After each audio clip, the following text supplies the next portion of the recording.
Assalamualaikum warahmatullahi wabarakatuh. Innal hamdalillah nahmaduhu wa nasta'inuhu wa nastaghfiruh wa na'udzu billahi min shururi anfusina wa min sayyiati a'malina.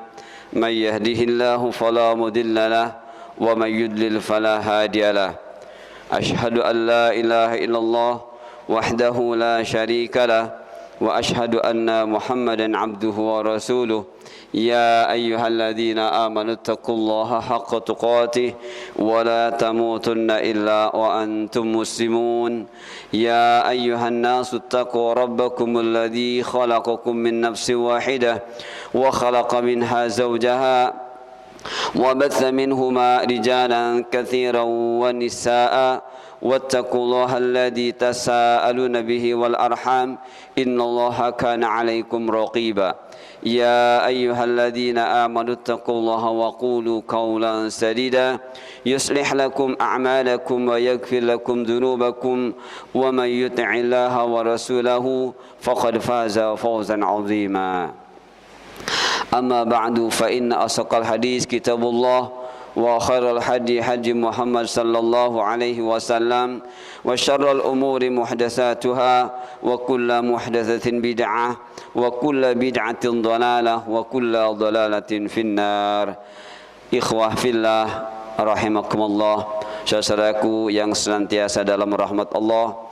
Alhamdulillah Allah ringankan langkah kita untuk bisa kembali melanjutkan bahasan kita masih tentang jihad fi sabilillah, yang merupakan tanda dari berfungsinya hati, yaitu yang ke-9, yang ke-10, yaitu mengharap rahmat Allah. Saudaraku yang dimuliakan Allah, insyaallah kita akan membahas sekarang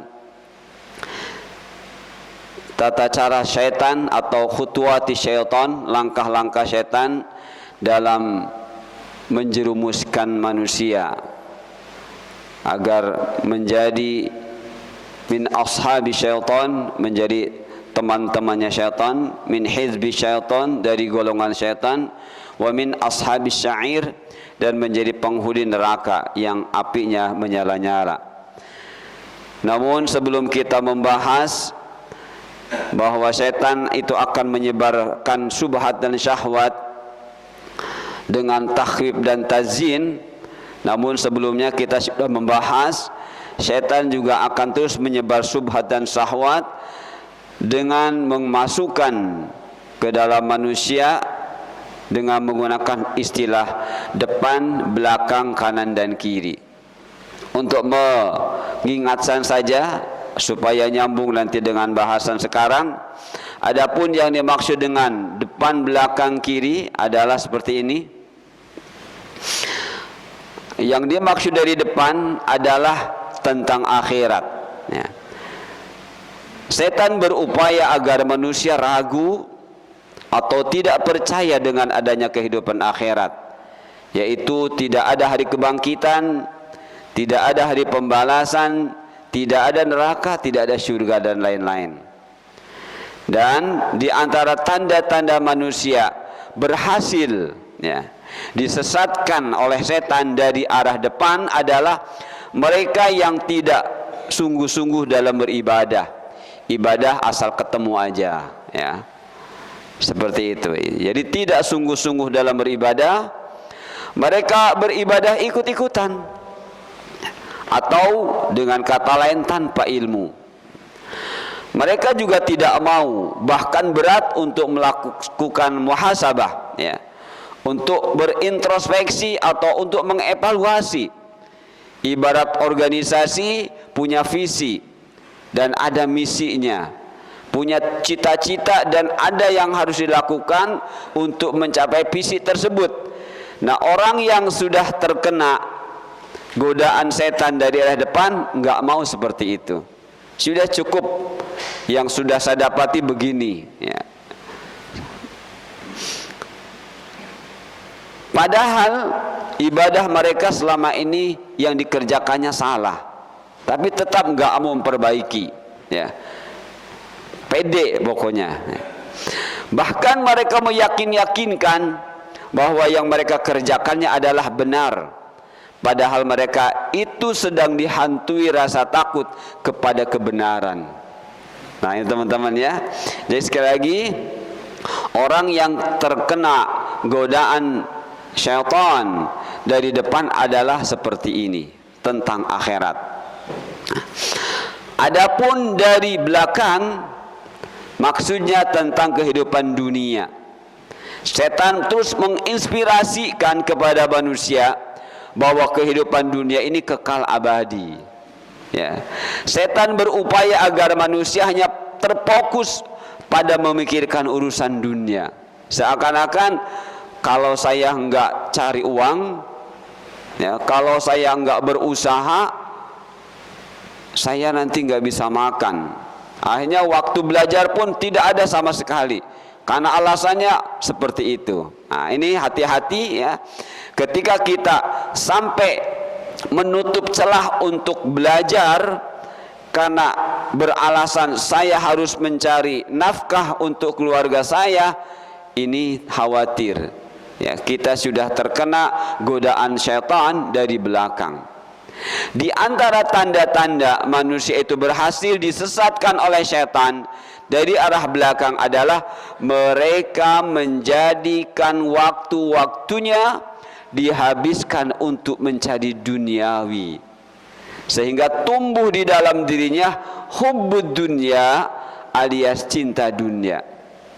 Dan dari cinta dunia ini lahirlah sifat-sifat tercela lainnya, seperti senang mengumpul-ngumpulkan harta, kikir, hasad, takut miskin, pamer atau ria, sombong, atau seperti bangkai di malam hari dan seperti keledai di siang hari, pandai dalam urusan dunia tapi bodoh dalam urusan akhirat. Suka membuat kerusakan seperti permusuhan, membuat kebohongan dan menyebarkannya, menyebar kebencian dan lain-lain. Nah, teman-teman, kalau ada di diri kita, ya, atau kita melihat di teman kita ada seperti ini, maka berarti telah terkena godaan setan atau tipu daya setan atau makar setan dari arah belakang. Nah, kemudian dari kanan, ya. Adapun dari kanan maksudnya tentang agama. Setan berupaya memasukkan keraguan-raguan tentang kebenaran. Bagi mereka yang berada dalam hidayah, dimasukkan oleh setan ke dalam diri mereka syubhat, ya. Dan bagi mereka yang dalam kesesatan, dihiasi hawa nafsunya bahwa yang dikerjakannya itu adalah benar atau kebenaran. Teman-teman, tanda-tanda mereka yang didatangi dari kanan adalah tidak berupaya untuk bertafakuh fiddin. Ya. Tafakuh, masih ingat teman-teman, berusaha mengenal apa yang dibawa Rasul, Al-Quran, Al-Hadis. Berusaha kita mengenali, ya. Kita menyempatkan, karena hidup kita ini adalah sebagaimana yang sudah kita bahas, ya, adalah fa imma ya'tiyannakum minni hudan. Itulah, ya, itu hakikat hidup kita. Kata Allah, nanti kalau datang kepada kalian hudan dariku, petunjuk dariku, ya, nabi demi nabi, kemudian aturan demi aturan Allah, ada yang berupa kitab, ada yang berupa suhuf. Itu adalah untuk diikuti, untuk dipelajari. Adapun dunia, sudah Allah katakan walakum fil ardi mustaqarrun, dan kalian akan memiliki tempat di bumi, tempat tinggal, tapi ilahin sementara, wa mata'un, dan perbekalan juga sama, ilahin sementara. Jadi beradanya kita di sini di bumi ini dengan Allah sudah siapkan perbekalan untuk ini, untuk mengenal Al-Quran hadis, ya, untuk mengenali Al-Quran, mengenali Al-Hadis secara benar, alias tafaqquh fiddin, bukan asal saja. Tafaqquh fiddin, yang ujungnya dari tafaqquh fiddin, kita berhati-hati dalam beribadah, tidak asal jadi, ya. Tidak asal merasa benar untuk sendiri, tidak, ya. Tidak merasa benar dari satu tokoh, tidak. Tapi kita harus bisa menumbuhkan di dalam diri kita kemandirian di dalam beribadah, kecerdasan di dalam memahami ibadah. Seperti kata Imam Ahmad, teman-teman masih ingat? La tuqallidni, jangan ikuti saya, taklid. Jadi Imam Ahmad mengatakan taklid artinya jangan mengikuti saya kalau engkau tidak sama-sama mempelajari apa yang saya sampaikan. Itu namanya tuqallid, ya. Jadi kata Imam Ahmad, la tuqallidni, jangan taklid, jangan asal ikut saja, mentang-mentang orang-orang menyebut saya imam, engkau asal ikut saja. Jangan, kata Imam Ahmad. La tuqallidni wa la tuqallid malikan, jangan pula engkau taklid kepada Imam Malik, wala Auza'i, begitu juga Al-Auza'i dan sebagainya. Tapi bagaimana wahai imam? Khudh, ambil, min haitsu akhadhu, dari mana asal mereka mengambil. Nah, beliau mencerdaskan kita, ya, beliau mencerdaskan kita. Artinya kita disuruh oleh beliau untuk kenali hadis, kenali ayat dengan benar, sampai engkau bisa berada di tataran tafaqquh fiddin. Sampai seperti itu kata Imam Ahmad. Karena dengan tafaqquh fiddin itu kita punya mandiri, ya. Kita punya kemandirian di dalam beribadah. Artinya berdasarkan dalil-dalil dari Allah dengan menggabungkan dua macam dalil, yaitu al-hukmu at-taklifi wal hukmu al-wad'i, hukum taklifi dan hukum wad'i. Ini tidak bisa tidak, teman-teman, harus. Ketika kita tidak paham dua macam hukum ini, maka berarti orang belum bertafaqquh fiddin, ya, belum bertafaqquh fiddin. Dan ketika sudah bertafaqquh fiddin, dia harus bisa mengingatkan orang lain dan harus siap diingatkan oleh orang lain. Itulah hasil dari tafaqquh fiddin. Tapi kalau diingatkan nggak mau, ya, mengingatkan juga nggak mau, dan tidak ada niat untuk kedua hal, berarti belum bertafaqquh fiddin. Dia masih ngotot dengan apa yang sudah ada pada dirinya, yang padahal masih kemungkinan terbuka luas untuk belajar, tapi dia tidak mau, belum sampai ke level tafaqquh fiddin. Dan berarti dia sedang berada di godaan syaitan, makar syaitan, tipu daya syaitan dari arah kanan. Wa'iyadzubillah, ya. Kemudian memaksakan yang hak mengikuti hawa nafsu, ya. Yang hak mengikuti hawa nafsu, apa maksudnya? Situasi tidak tepat menggunakan dalil yang tidak tepat, itu namanya memaksakan, ya, hak mengikuti hawa nafsu. Yang gampang contohnya saja, ada seorang suami,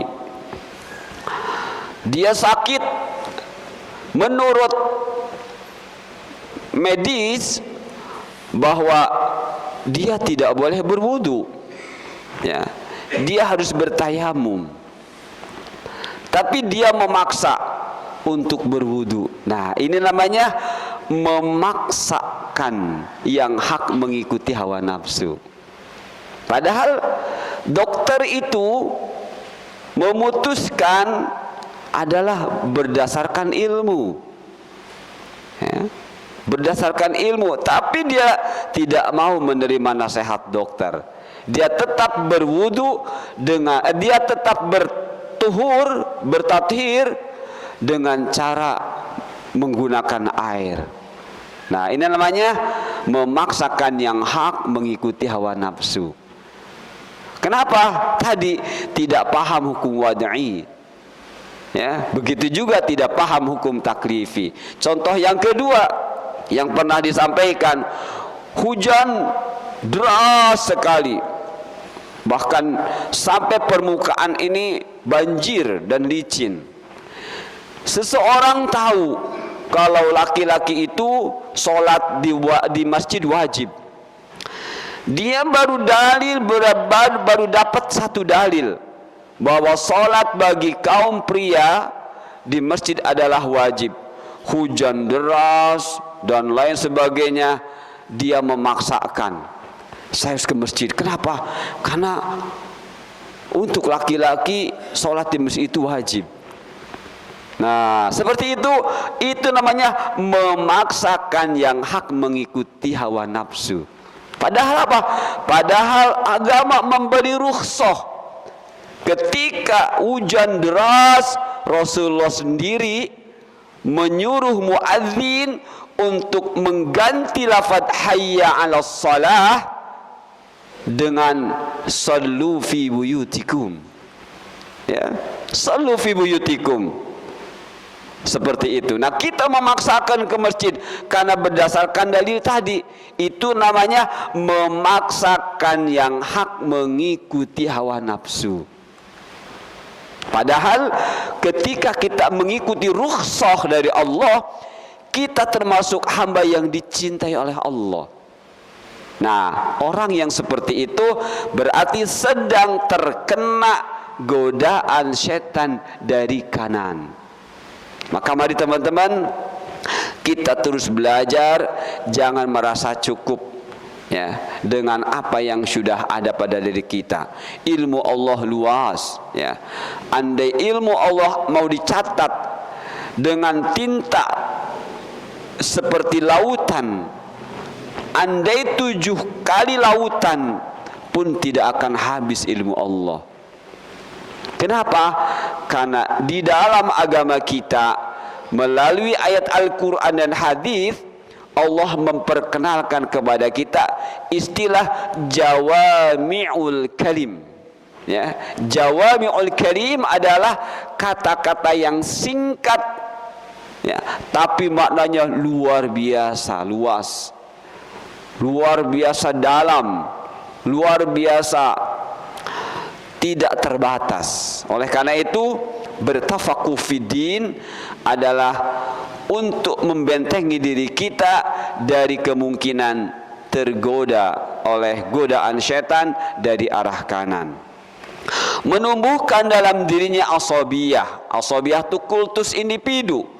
Mencukupkan dengan satu orang saja belajar atau memahaminya cukup dari satu orang, itu tidak boleh.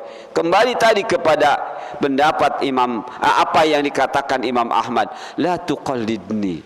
Beliau saja yang sudah selevel itu ya, beliau tidak mau diikuti, tidak mau diikuti. Begitu juga Imam Syafi'i.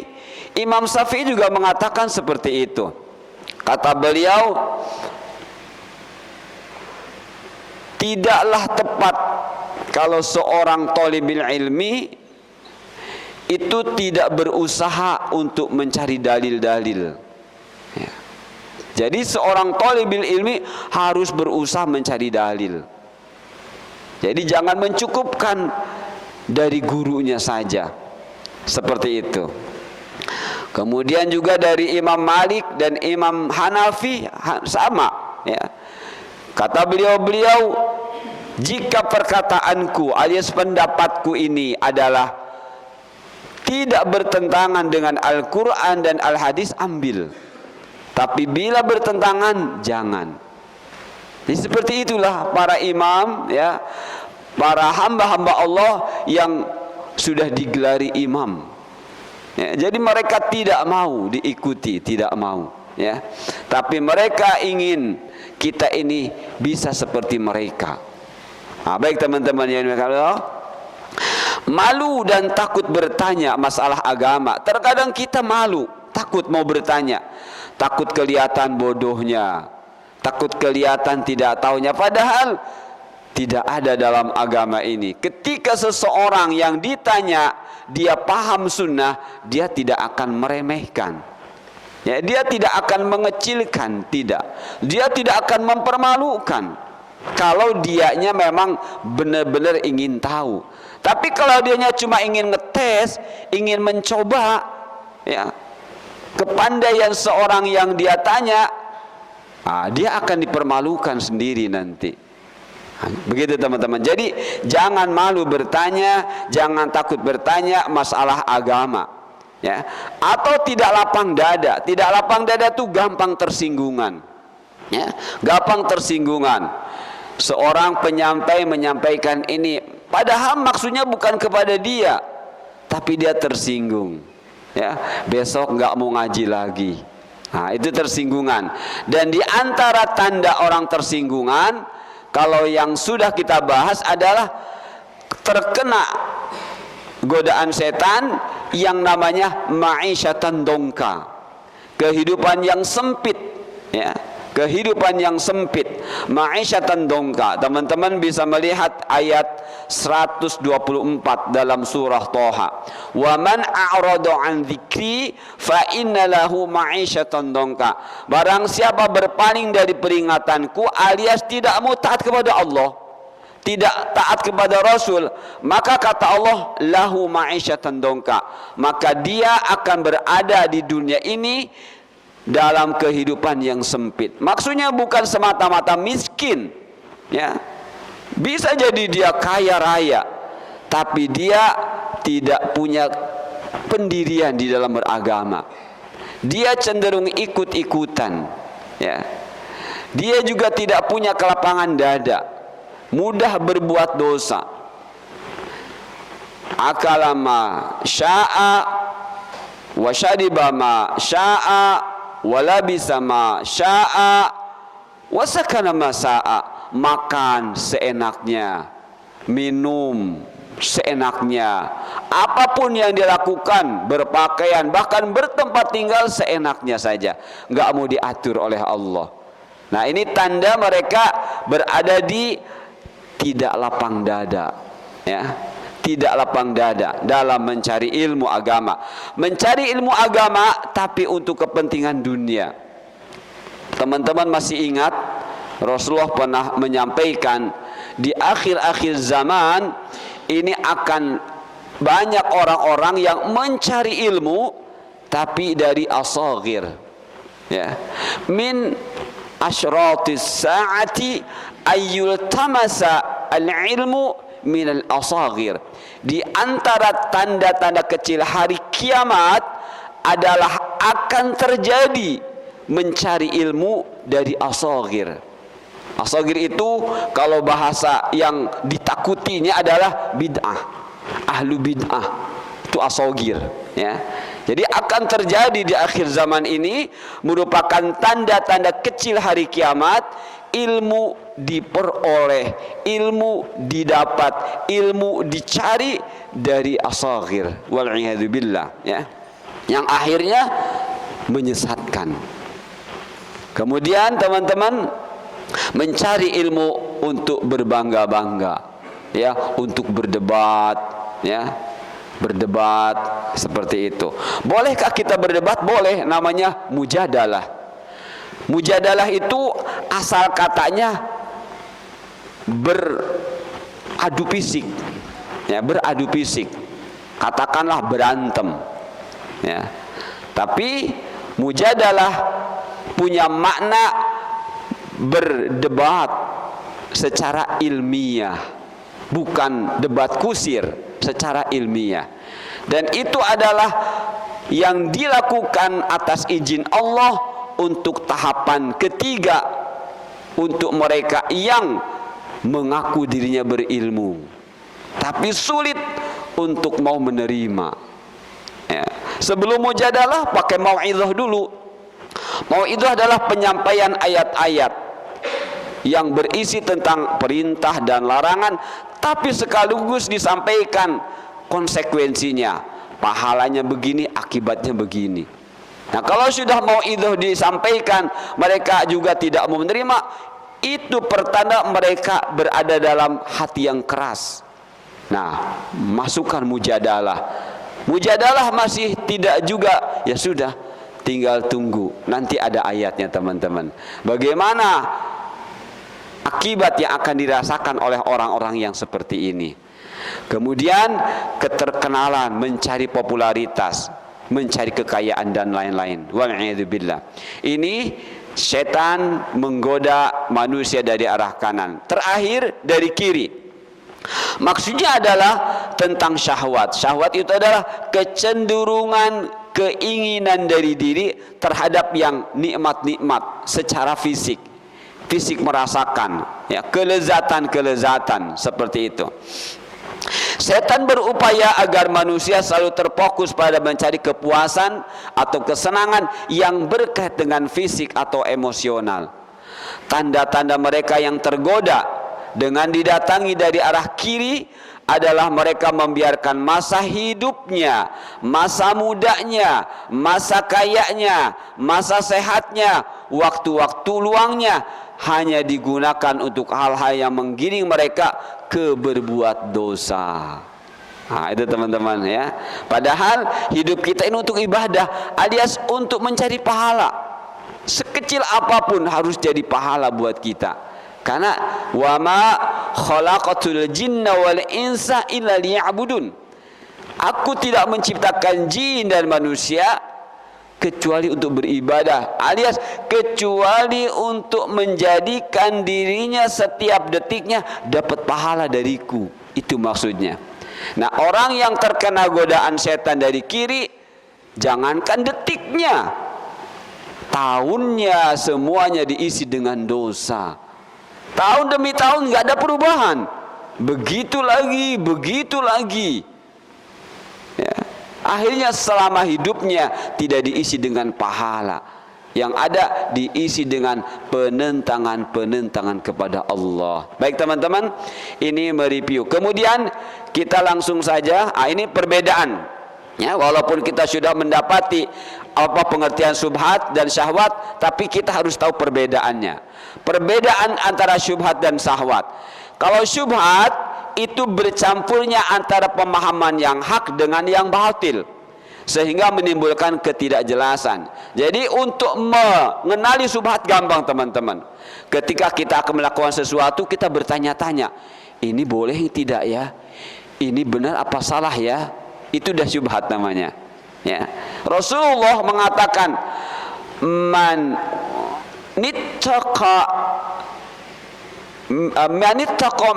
barang siapa menjaga dirinya, manittaqa minasyubhat, ya, barang siapa yang menjaga dari syubhat, lidinihi wa irdihi, terkait dengan dirinya dan agamanya, faqad istabra'a, maka dia sudah berlepas diri dari syubhat. Jadi orang yang menjaga diri, ya, agar tidak terkena syubhat, menjaga agamanya, berarti dia sudah bebas dari syubhat, ya. Tapi kalau dia tidak mau cari tahu tentang syubhat, maka berarti dia sudah dianggap berada dalam haram. Karena dalam hadis yang lain Rasul mengatakan, man waqa'a fis syubhat faqad waqa'a fil haram. Orang yang jatuh kepada syubhat itu sama, kata Rasulullah, telah jatuh kepada yang haram. Ada teman-teman. Nah, jadi syubhat itu adalah bercampurnya antara pemahaman yang hak dengan yang batil, sehingga menimbulkan ketidakjelasan. Sedangkan syahwat itu tindakan yang lebih mengutamakan keinginan hawa nafsu daripada ketaatan kepada Allah Subhanahu wa taala, ya. Jadi syahwat itu membela hawa nafsu. Syubhat adalah ajarannya yang tidak benar. Syahwat adalah membela syubhat, seakan-akan begitu, ya. Syahwat adalah membela syubhat. Jadi syubhat hawanya, syahwat adalah pembelanya, ya. Ketika kita marah, emosional, Nah, untuk membela yang salah itu berarti namanya syahwat. Tapi kalau kita marah untuk membela kebenaran, itu bukan syahwat. Ya, itu bukan syahwat. Kita marah tapi membela kebenaran, itu bukan syahwat namanya. Itu masuknya ke nafsu mutmainnah. Lihat bagaimana Rasulullah SAW kalau di mimbar Jumat. Ya, Rasulullah ketika khutbah sebagai khotib, itu wajahnya memerah, matanya melotot, suaranya meninggi. Beliau terkadang turun kalau memang harus turun dari mimbar. Ya. Beliau berhenti kalau memang harus berhenti. Seperti itu teman-teman. Jadi Rasulullah kalau berkhutbah Jumat tuh suaranya selalu meninggi. Ya. Matanya memerah, wajahnya pun demikian. Seperti itu, seperti marah. Kenapa? Saking sayangnya kepada umatnya. Ya. Itulah wasiat takwa. Itulah hakikat wasiat takwa. Nah, jadi teman-teman, syahwat itu seperti itu. Jadi kalau kita marah membela yang batil, itu hakikat syahwat. Tapi kalau kita marah membela kebenaran, bukan syahwat. Dengan catatan marahnya terkontrol seperti yang diajarkan Rasulullah. Rasulullah terkadang marah kepada sahabat. Kapan? Ketika sahabat melanggar. Ya, ketika Rasulullah terkadang tersenyum kepada orang yang baru masuk Islam, padahal mereka salah. Nah, itulah teman-teman bedanya syahwat dengan bukan syahwat. Jadi kalau syahwat itu tindakan yang lebih mengutamakan keinginan hawa nafsu alias menginginkan subhat daripada ketaatan kepada Allah Subhanahu wa taala. Ujung ayat yang itu adalah kata setan, wala tajidu aqsam syakirin. Engkau ya Allah tidak akan mendapati kebanyakan manusia bersyukur kepada Allah. Jadi berarti kita harus tahu arti syukur. Inilah syukur teman-teman. Ya, syukur adalah menegakkan ketaatan kepada Allah dan terus mendekatkan diri kepada Allah dengan melakukan amal-amal yang Allah cintai dengan menggunakan duniawiyah. Ya. Kita berbaju, berpakaian, kita makan, kita minum, kita berkendaraan dan lain sebagainya dan sebagainya. Itu duniawiyah, menjadi sarana kita bersyukur kepada Allah. Ya, menjadi fasilitas dari Allah untuk merealisasikan rasa syukur kita kepada Allah. Tapi intinya syukur ada 3: menegakkan ketaatan, kemudian mendekatkan diri kepada Allah, lakukan amal-amal yang Allah cintai. Itu hakikat syukur. Ya. Baik teman-teman yang dimuliakan Allah, kalau skemanya paling tidak begini. Ya, jadi cara bersyukur ada 2. Bersyukur dengan secara lahir, ada bersyukur secara batin. Secara lahir kita berkata-kata, ya, dan kita bergerak, tangan kita bergerak, kaki kita bergerak, mata kita bergerak, telinga kita bergerak, semuanya itu adalah jawarih. Ya, ulama menyebutnya jawarih alias selain lisan. Kemudian batin dengan hati. Ciri orang bersyukur dengan batin, dengan hati, itu sampai dia memahami nama-nama hati. Ya, karena nama aslinya qalbun. Tapi sampai bisa muncul lubun, aklun, fuad dan nuha. Kapan lubun, kapan aklun, kapan fuad, kapan nuha. Teman-teman sudah mengetahuinya. Nah, bukti kita sudah memiliki nama-nama dari qalbun, itu kita paham arti mahabbah, arti takwa, arti khosyah dan lain sebagainya. Kenapa? Karena itu pekerjaan hati. Jadi kalau teman-teman cinta kepada Allah, nggak harus kita mengatakan ya Allah aku cinta kepadamu, nggak perlu. Buktikan saja dengan amal lahir. Buktikan dengan amal lahir. Bagaimana buktikannya? Ikuti Rasulku. Qul in kuntum tuhibbunallaha fattabi'uni. Katakan wahai Rasulku, jika kalian mencintai Allah, suruh mereka ikut engkau wahai Rasulku. Maka Rasul mengatakan fattabi'uni. Itu tanda cinta, itu tanda takwa, itu tanda khosyah, itu tanda khauf, dan lain sebagainya. Dan inilah nikmatnya. Jadi nikmat yang kita syukuri, yang kita praktekkan dengan ketaatan, dengan pendekatan terus kepada Allah, dengan beramal, inilah nikmatnya. Ada dua nikmat, nikmat kauliyah yaitu hidayah berupa Al-Quran dan hadis, kemudian kauniyah, duniawiyah ini yang kita butuhkan untuk fisik kita, makannya, minumnya, bernapasnya, dan lain sebagainya. Inilah teman-teman makna syukur, dan inilah target dari iblis agar kita tidak bersyukur. Kalau sudah tidak bersyukur, kita sudah ansahum syaitan an zikrullah, kita lupa kepada Allah alias enggak taat. Wa'iyadzubillah. Baik teman-teman yang dimuliakan Allah, berikutnya bahwa selain setan menyebarkan syubhat dan syahwat dan memasukkannya kepada manusia dengan menggunakan istilah depan, belakang, kanan, dan kiri, juga setan menggunakan istilah takhwif dan tazyin. Ya, apa itu takhwif? Para ulama menjelaskan ketika bicara takhwif itu berhubungan dengan ketaatan kepada Allah. Dalam hal ini setan terus menghalang-halangi, melemahkan semangat, bahkan mematikan semangat dengan berbagai macam cara yang salah, lantas menakut-nakuti agar muncul pemikiran bahwa kebenaran tersebut adalah kebatilan. Jadi ketika bicara takhwif, bicara ketaatan. Kita mau taat, dibisiki oleh setan.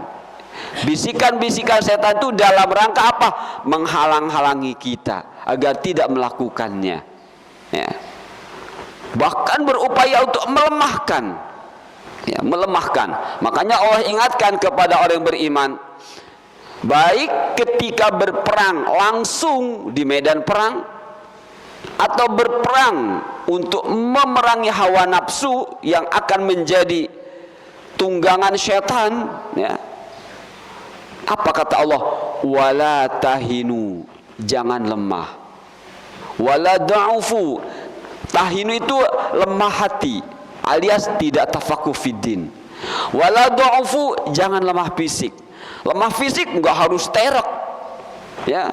Karena banyak juga dari para sahabat yang secara fisik mereka kecil, tapi karena tidak tahinu, tidak lemah hatinya, tidak lemah pemahaman agamanya, jadi memberikan kekuatan juga. Jadi kata Allah, orang-orang yang berjuang bersama Rasul itu dulu wa ma da'ufu wa mastakanu, ya, wa ma wahanu, tidak lemah hati, wa ma da'ufu, tidak lemah fisik, wa mastakanu, dan tidak mudah menyerah kepada musuh, ya, tidak mudah menyerah kepada musuh, seperti itu.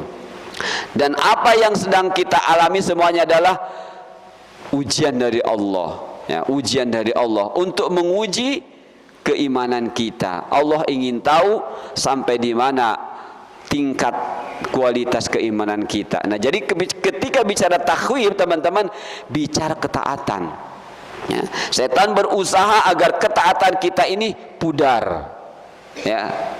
Dengan cara apa? Menghalang-halangi, ya, melemahkan semangat, mematikan semangat.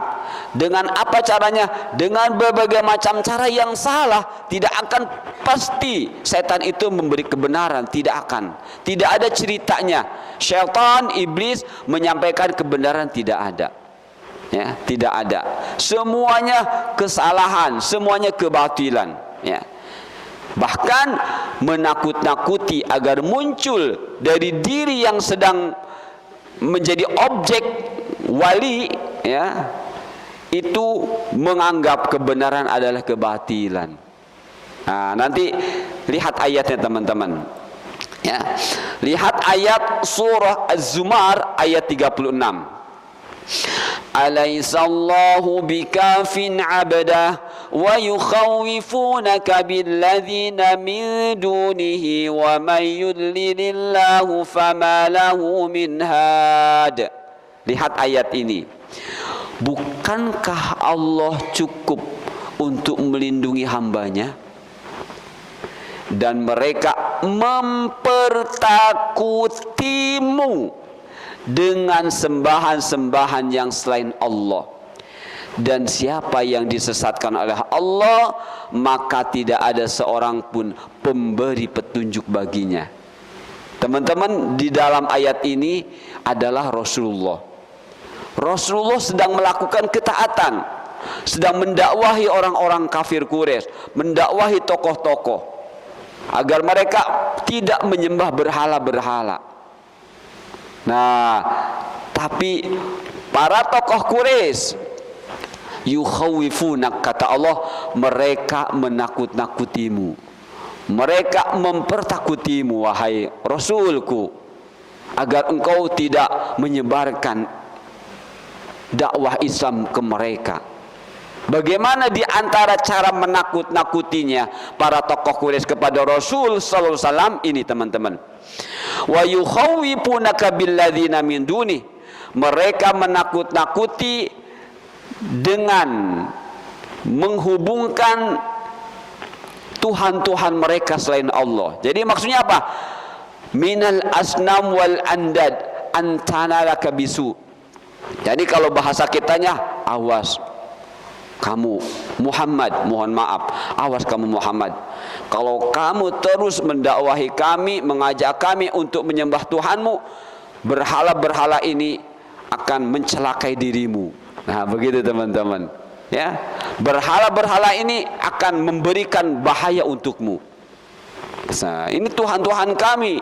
Tuhan kami nanti akan bergerak agar kamu gila, kamu begini, kamu begitu.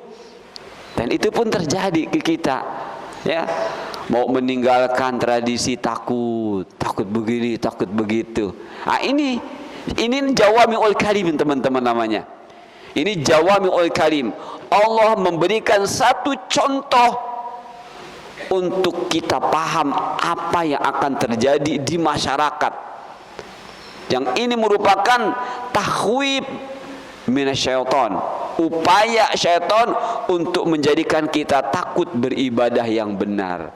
Jadi Rasul sendiri ditakut-takuti oleh mereka, tapi karena Rasul dibimbing oleh Allah, maka Allah ingatkan, alaisallahu bikafin, ya, cukuplah. Di sini para ulama di sini kan abdah, ya. Namun ulama ada yang membaca ibadahu, ya. Kalau abdah berarti hambanya satu, ditujukan kepada Rasulullah.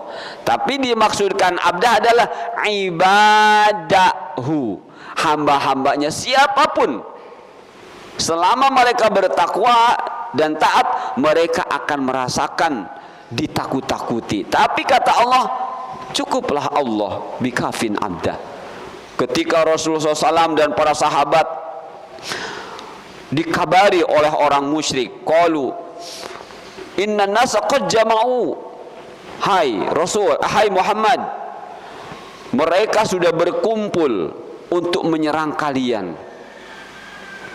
Bagaimana Rasulullah mengucapkan hasbunallah wa ni'mal wakil, hasbunallah wa ni'mal wakil, ya. Jadi diberi kabar kepada Rasulullah, hai Muhammad, mereka sudah berkumpul untuk menyerangmu.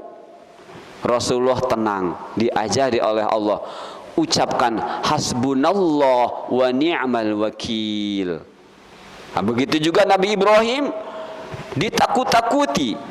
Lihat di sini, qalu harriquhu wansuru alihatakum in kuntum fa'ilin. Mereka berkata, siapa? Kelompok jadi Raja Namruj, ya. Ini menakut-nakuti pengikut Nabi Ibrahim, ya, menakut-nakuti orang-orang yang mengikuti Nabi Ibrahim. Nabi Ibrahim dibakar Ya, mereka mengatakan kepada kelompoknya, harikuhu, bakar dia.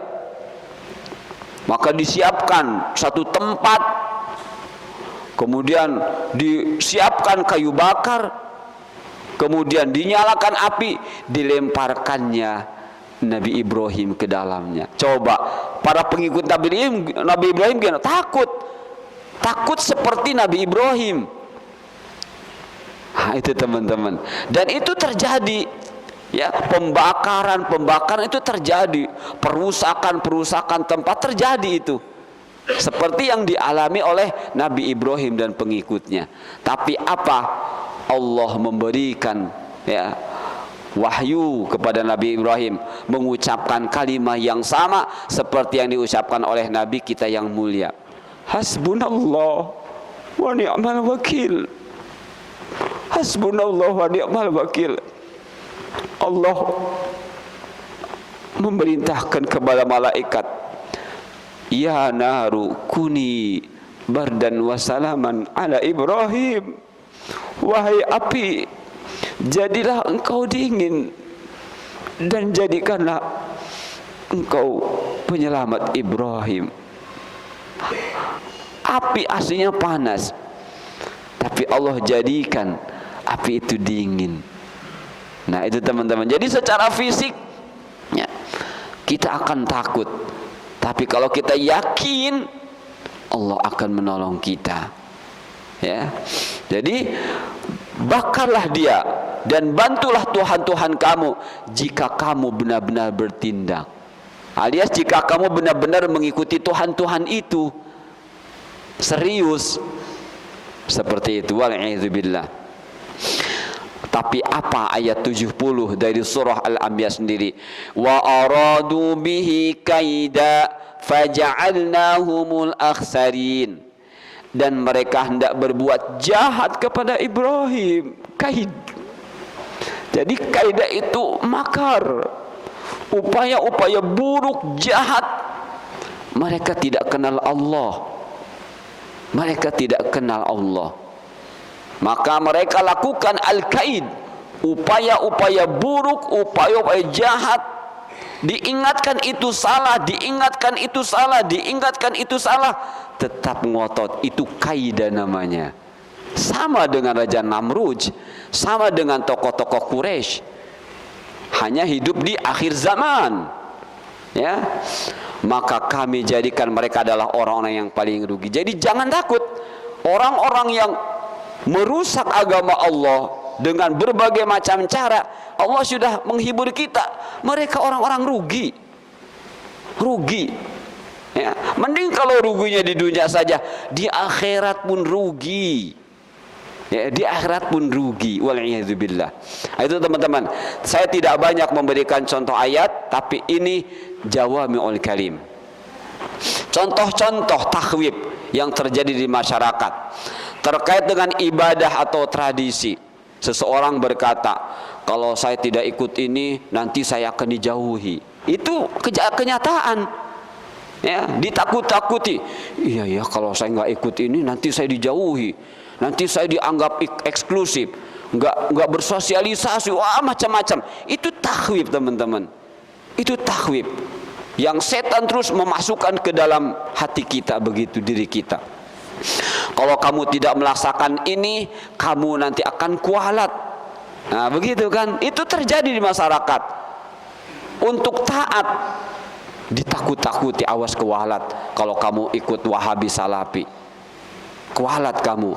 Nah, itu padahal mau taat dia. Mereka itu orang-orang yang tidak bersosialisasi. Wah, macam-macam. Macam-macam. Terkait dengan kajian sunnah, hati-hati. Kajian Wahabi, kajian Salafi, kajian yang suka membid'ah-bid'ahkan orang, suka mengkafir-kafirkan orang. Orang Wahabi Salafi itu nggak suka sholawatan. Wah, macam-macam. Ya. Kemudian Wahabi itu bukan ahlus sunnah wal jamaah, bukan, itu agamanya baru. Wah, macam-macam. Seperti itu ya. Tapi Wahabi itu sendiri nggak tahu. Ya, Salafi itu sendiri nggak tahu. Nah, mereka tertipu, ya. tapi mereka sedang menjadi mediator iblis untuk menakut-nakuti dirinya dan orang lain. Terkait dengan praktek sunnah, orang yang berjilbab, orang yang bercelana cingkrang, berjenggot, itu hati-hati, teroris. Seperti itu teroris ya. Bagi yang merapatkan barisan sholat dikatakan menginjak-injak ya. Jadi akhirnya kita mau merapatkan takut, nanti sebut menginjak-injak ya. Terkadang imam pun demikian, imam mau merapatkan kayak tentara aja, akhirnya imam takut disebut begitu, udah terserah deh. Nah, berhasil ditakut-takuti. Dalam terserah mau beres mau enggak, mau rapat, nah, itu berhasil setan, tepuk tangan setannya. Wa'iyadzubillah. Seorang ayah atau ibu berkata, pokoknya ayah ibu tidak ridho kalau kamu ikut Salafi Wahabi. Nah, seperti itu. Itu ada yang ngomong ke saya, gimana ya, apakah saya termasuk durhaka kepada orang tua kalau orang tua ngomong begini? Tidak, kata, itu tidak termasuk durhaka. Justru orang tua yang belum mengerti, doakan ya, seperti itu. Bagi yang sudah tahu bahaya riba ya, berkata, kalau berhenti bagaimana nanti ya, kalau saya nggak berhenti, kalau saya berhenti dari kerja yang itu ada riba, nanti saya gimana, makannya gimana, macam-macam. Itu takhwif ya. Kalau tidak dicukur jenggot, tidak diangkat celananya, kamu tidak boleh kerja di sini. Nah, itu juga terjadi. Banyak beberapa teman ngobrol ke saya, gimana ya Tarja, saya kerja di sini tapi sudah begini. Ya, ikutilah sunnah, kata saya. Yakinlah Allah akan memberikan pekerjaan yang lain. Ya. Kenapa? Ini takhwif. Ya, ini takhwif dan ini adalah makar syaitan. Nah, baik teman-teman, sedikit lagi. Ini kalau mereka sudah melakukan kaidah alias makar, ya, al-kaid atau al-makar, lihat ayat 43 surah Fatir. Istikbaran fil ardi wa makras sayyi ولا يحيق المكر السيء إلا بأهله فهل ينظرون إلا سنة الأولين فلن تجد لسنة الله تبديلا ولن تجد لسنة الله تحويلا. Karena kesombongan teman-teman yang memusuhi ajaran Nabi SAW itu adalah orang-orang yang sudah terpapar di dalam dirinya 3 penyakit. Penyakit kesombongan, al-kibr atau takabbur. Yang kedua, hirs, kecenderungan cinta dunia. Dan yang ketiga, hasad, tidak suka terhadap orang lain yang diberi nikmat oleh Allah, baik nikmat ilmu atau nikmat duniawiyah. Nah, yakinlah ya. Jadi sekali lagi, kalau orang itu menjadi hizbu syaitan, berada di pihak syaitan, adullah, musuh Allah, itu yakinlah di dalam diri mereka, di dalam diri kita ada 3 sifat dasar yang tercela. 1, al-kibr atau takabur. Kedua, hirsun ha'roso, kecenderungan terhadap cinta dunia. Dan yang ketiga, hasad. Ya, hasad. Hasad adalah merasa senang kalau nikmat yang ada pada diri orang yang dia benci hilang. Ya, senang kalau nikmat yang ada pada diri orang yang dia benci hilang. Seperti itu ya. Intinya dia benci kepada orang yang diberi nikmat kepada Allah, dan dia berusaha bagaimana nikmat itu hilang. Ya, baik nikmat ilmiah, ilmu, atau nikmat duniawiyah. Nah, itulah muncul nanti seperti yang ada dalam ayat ini. Karena kesombongan mereka di muka bumi dan karena rencana mereka yang jahat, dari kesombongan itu muncullah rencana-rencana jahat. Ya, rencana yang jahat itu alias tipu daya itu tidak akan menimpa selain kepada orang yang merencanakannya itu sendiri, lambat atau cepat, sekarang atau besok, seperti itu. Tiadalah yang mereka nanti-nantikan melainkan berlakunya sunnatullah sebagaimana yang telah terjadi kepada orang-orang terdahulu. Maka sekali-kali kamu tidak akan mendapat penggantian dari sunnatullah, dan sekali-kali tidak pula akan menemui penyimpangan bagi sunnatullah. Artinya apa? Orang yang membuat makar, membuat kejahatan, tipu daya, itu pasti terjadi. Ya, terjadi kepada dirinya akibatnya, baik cepat ataupun lambat. Nah, makanya teman-teman tenang saja. Ya, ini hiburan dari Allah, menghibur kita. Tasliyatullahu lana, Allah menghibur diri kita, ya, bahwa semua takdir Allah akan Allah jadikan di dalam kehidupan kita. Tapi kita berusaha minta kepada Allah agar berada di takdir yang baik. Kalaupun kita harus berada dalam takdir buruk, kita segera beristirja agar menjadi pahala. Nah, itu teman-teman, sekali lagi saya baca ayat terjemahannya dari ayat 43 surah Fatir. Karena kesombongan mereka di muka bumi dan karena rencana mereka yang jahat, rencana yang jahat itu alias tipu daya tidak akan menimpa selain kepada orang yang merencanakannya itu sendiri. Tiadalah yang mereka nanti-nantikan melainkan berlakunya sunnatullah, ya, alias ketetapan Allah sebagaimana yang telah terjadi kepada orang-orang terdahulu. Maka sekali-kali kamu tidak akan mendapat penggantian dari sunnatullah, dan sekali-kali tidak pula akan menemui penyimpangan bagi sunnatullah. Tazyin, masih ada waktu ya, betul. Dikit lagi, mungkin satu slide aja lagi. Tazyin, apa itu tazyin? Kalau tadi tahwib berhubungan dengan taat, kalau tazyin berhubungan dengan penentangan, alias tidak taat. Tazyin berhubungan dengan kemaksiatan atau penentangan. Padahal Rasul sudah bersabda, kullu ummati yadkhulunal jannah, umatku semua masuk surga, illa man aba, kecuali yang enggan, ya, yang tidak mau. Ditanya, wa may ya'ba ya Rasulullah, siapa yang tidak mau masuk surga? Man ata'ani, orang yang taat kepadaku mereka masuk surga. Wa man asani faqad aba, tapi yang menantangku, tidak mau taat kepadaku, itulah yang aba, yang tidak mau. Berarti mereka berada di usad, orang-orang yang menentang. Ya, wal'iyadzubillah. Nah, tazyin adalah berhubungan dengan kemaksiatan atau penentangan kepada Allah. Kalau menentang Allah, otomatis menentang Rasul. Ya, kalau sudah menentang Rasul, otomatis menentang ketaatan kepada pemerintah. Ya, seperti itu.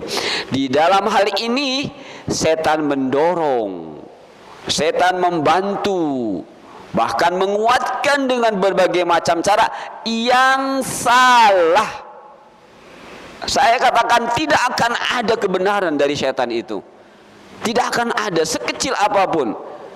Cuma kelihatannya. Nah, makanya kita lanjutkan. Tapi setan menghiasinya. Nah, inilah tazyin. Salah tapi seakan-akan benar. Salah seakan-akan bagus. Salah seakan-akan nggak apa-apa. Itu tazyin, ya. Tapi setan menghiasinya agar muncul pemikiran bahwa kemaksiatan tersebut dianggap kebenaran. Jadi intinya teman-teman, baik dalam takhwif ataupun dalam tazyin, tidak ada cara yang disampaikan, yang diberikan, yang terus dilancarkan oleh setan kecuali kesalahan dan kesalahan. Sebagai terakhir, lihat ayatnya. Qala rabbi bima aghwaytani la uzayyinanna lahum fil ardh wa la ughwiyannahum ajma'in illa ibadaka minhumul mukhlasin.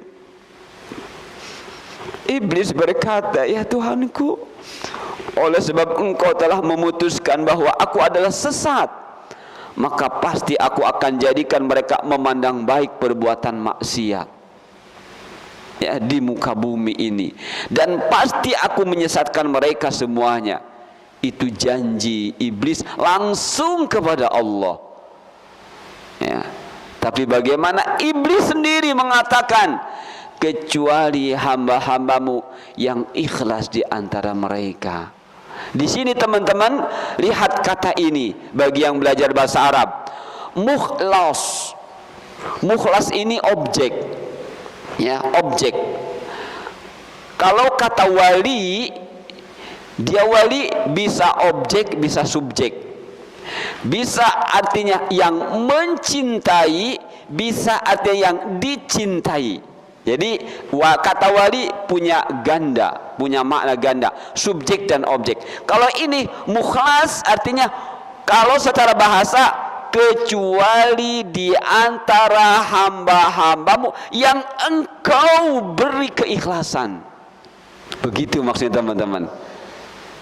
Yang engkau memberinya mereka keikhlasan, maka mereka akan selamat dari tipu dayaku. Nah, jadi gimana caranya? Kita harus minta kepada Allah keikhlasan itu. Dengan bagaimana caranya? Ya, kenali agama Allah dengan benar, bertafakuh fiddin. Ya, Allah akan bimbing kita begini, dan kita bisa bertindak sesuai dengan aturan Allah. Itulah mukhlasin. Ya, dan itulah yang akan diselamatkan oleh Allah dari syaitan yang mereka mengaku sendiri kalau mereka mukhlas, aku tidak akan menggodanya, atau kalaupun aku menggoda, aku tidak akan mampu. Jadi cara iblis menggoda, cara setan menggoda, pertama adalah yang dikejar orang beriman dulu, yang imannya benar, ya, yang mukhlas dulu. Tapi ternyata enggak mampu, cari orang-orang yang lemah imannya. Ya, cari orang lemah. Nah, kita ini, andai kita ini berusaha untuk taat kepada Allah, kita sedang digoda oleh iblis lewat orang-orang yang lemah imannya. Ya, lewat orang-orang yang lemah imannya. Wa'iyadzubillah. Baik teman-teman, mungkin itu saja dulu yang bisa kita sampaikan pada kesempatan Sabtu ini. Masih bicara tazyin, belum semua ayat-ayatnya dan juga belum contoh-contohnya. Mudah-mudahan pertemuan Sabtu depan kita akan lanjutkan tazyin. Masih banyak bahasan kita sekitar jihad ini, ya. Kita baru jihad hawa nafsu dan jihad syaitan, belum jihad kemungkaran, dan belum jihad ahlu maksiat alias ahlu bid'ah. Itu saja teman-teman. Subhanakallahumma bihamdika asyhadu an la ilaha illa anta astaghfiruka wa atubu ilaik. Wassalamualaikum warahmatullahi wabarakatuh.